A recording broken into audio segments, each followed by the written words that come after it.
Hello and welcome to a new episode of the Python tutorial series.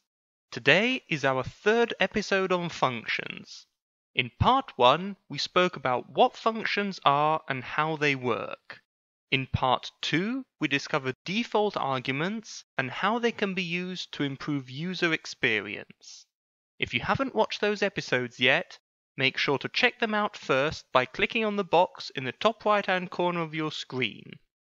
Today we will continue talking about functions, but we will deal with a special type, lambda functions.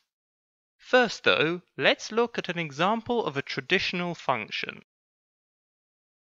As you can see, our main function is called square list, and as its name suggests, it takes each element of a list and squares it. In order to do this, it uses the first function called square. Now, while this setup is technically correct and it does work, it is also very inefficient and hard to read. So this is where today's topic comes in, lambda functions. A lambda function, as the name suggests, is a function in its own right, but has the advantage of being written in a single line. Let's see how. Here is an example of a lambda function. As you can see, its syntax is very simple.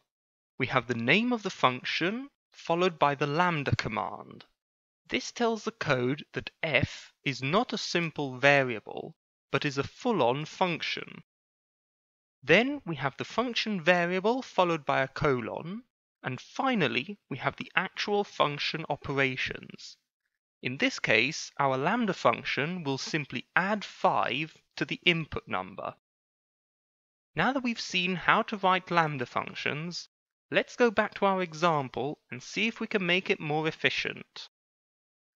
First of all, let's use a list comprehension to reduce the for loop on lines 9 and 10 to a single line.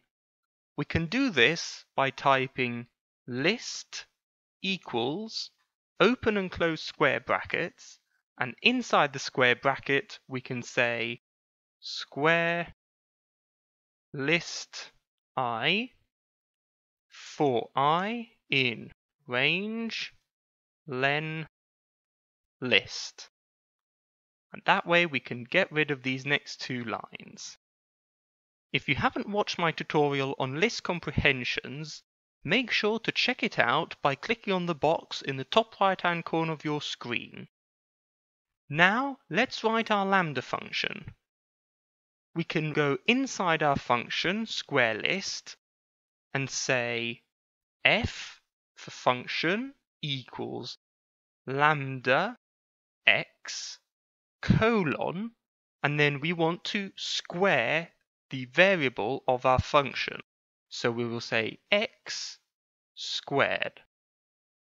Now that we have our lambda function defined, we can use it in line 10 instead of using the square function. So here we can highlight this word and say f of list I. Now that we are using a lambda function, we can delete our old function, and as you can see, our code is now much simpler, shorter in length, and easier to understand.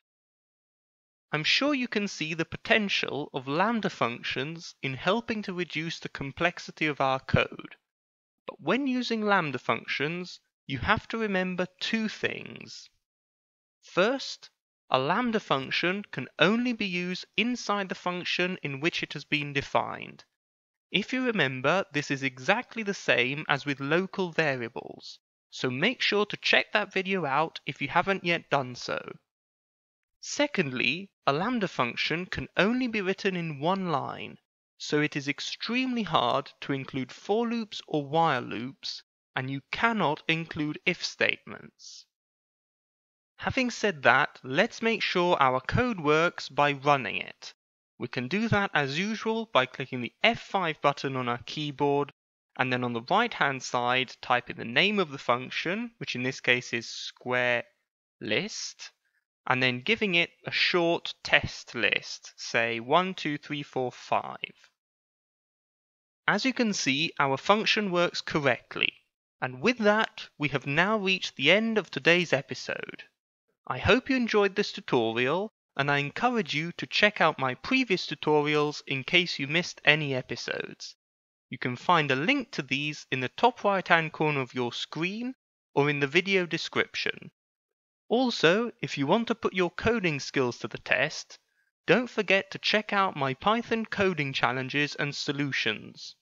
You can access both of these by clicking on the box in the top right-hand corner of your screen or on the link in the video description. As always, don't forget to like this video, share it with your friends, and subscribe to the channel. I look forward to seeing you next week for a new Python tutorial, and in the meantime, happy coding!